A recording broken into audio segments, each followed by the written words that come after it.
Hello guys, welcome back to TechDose, and in this video we will look at apply operations to an array which is from Leetcode number 2460. Let's now look at the problem statement. You are given a zero indexed array nums of size n consisting of non-negative integers. You need to apply n-1 operations to this array, where in the ith operation you will apply the following on the ith element of nums. If num set I is equals to num set I plus 1, then multiply num set I by 2 and set num set I plus 1 to 0. Otherwise you skip this operation. After performing all the operations, shift all the zeros to the end of the array.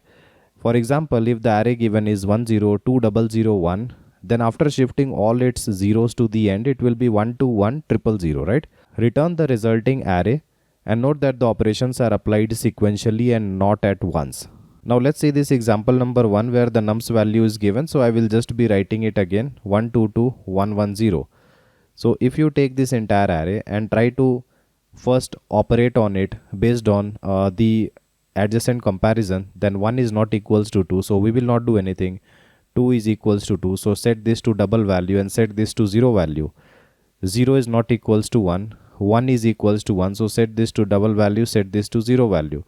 If the values are 0, yes, they are equal, but the operation will have no effect, so I will stop here.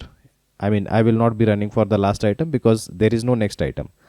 So after the first parse, we have 1 4 0 2 0 0, right? This is after the first parse.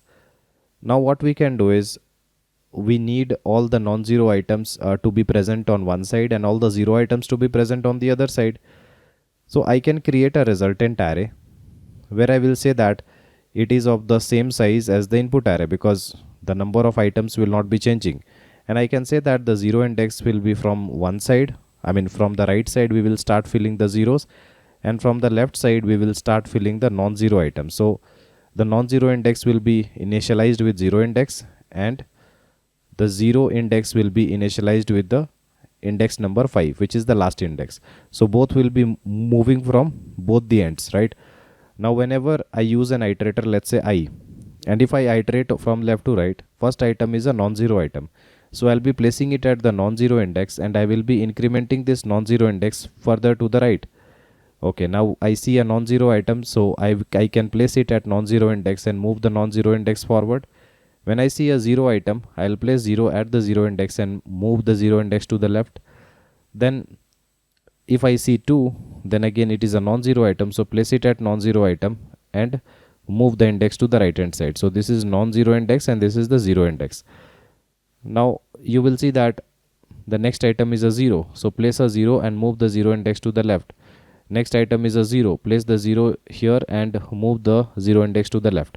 And that's it. We have solved the entire problem using 2 parse, and this is definitely going to work because the nums length is 2 times of 10 to the power of 3, and we have solved this problem in n plus n, which is equals to order of n, right? So this is one of the optimal solutions which require 2 parsing, and I hope you have understood this. But if you want to solve it in just 1 parse, then let's look at a tricky approach. And in this particular case, I will be pushing the items by maintaining the non-zero index while doing my first parse. Let's see how to do this.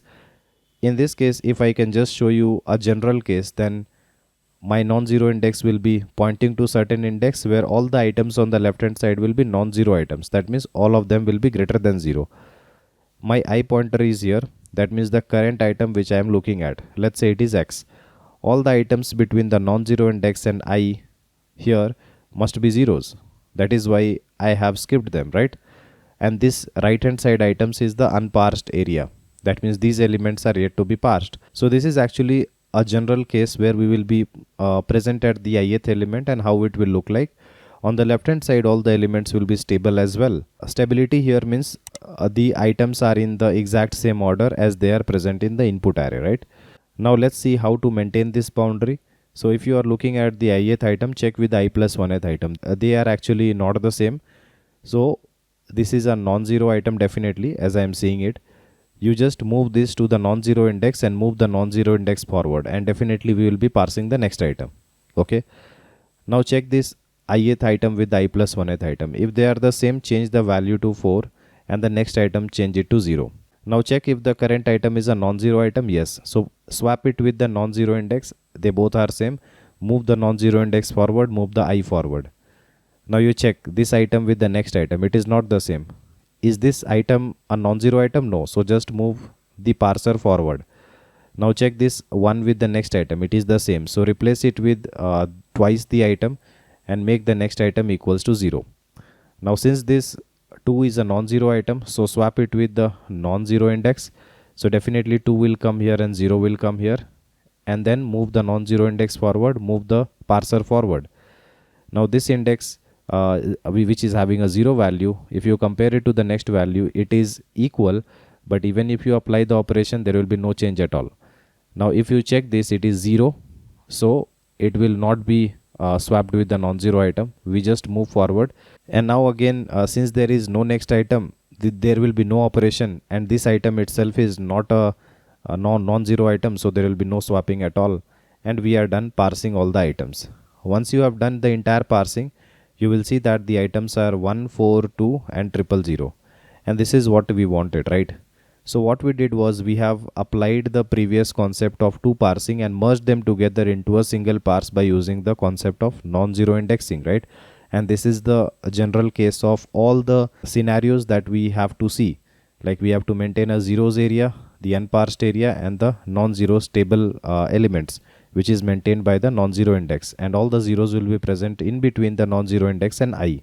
Okay, so I hope this is clear. Now in this case the time complexity is order of n, but this is done in single parse, and the space complexity is order of 1. Let's now look at the code. If you are someone who is looking to prepare for top product based company within a limited time of just 3 months, then we have brought for you both the DSA and the system design live interview training program. The most important feature of this program is you get a filtered and condensed structured curriculum, in-depth discussion of all the topics, and my guarantee of your understanding, one-on-one guidance with me, and live weekend classes. To know more about the training, you can WhatsApp us on this given number. In this problem, we are given the nums array, and I am finding the number of items and taking the non-zero index initialized with 0. Then I am parsing each and every item one by one from 0 to n. And only if the ith index is actually less than the last item, right, so that I have something to the right hand side of it. And also if the current item is equals to the next item, then I will be multiplying the current item by 2 and setting the next item to 0. This is the operation. Once we are done with operation, irrespective of whether the operation actually happened or it didn't happen, we have to see if the current item is a non-zero item. If this is a non-zero item, then I will be swapping it with the non-zero index as I had shown you in the dry run, right? Otherwise, we will just skip all the zeros in the middle. And finally, after doing the operation, we will get the final result as per the requirement, and finally we have to return the nums array. Nums array was the input array itself, which we have modified. This is the entire code, and I hope it is clear. If you still have any doubt, then feel free to comment below and I'll try to help you as soon as possible. Like and share our video and subscribe to our channel in order to watch more of this programming videos. See you guys in the next video. Thank you.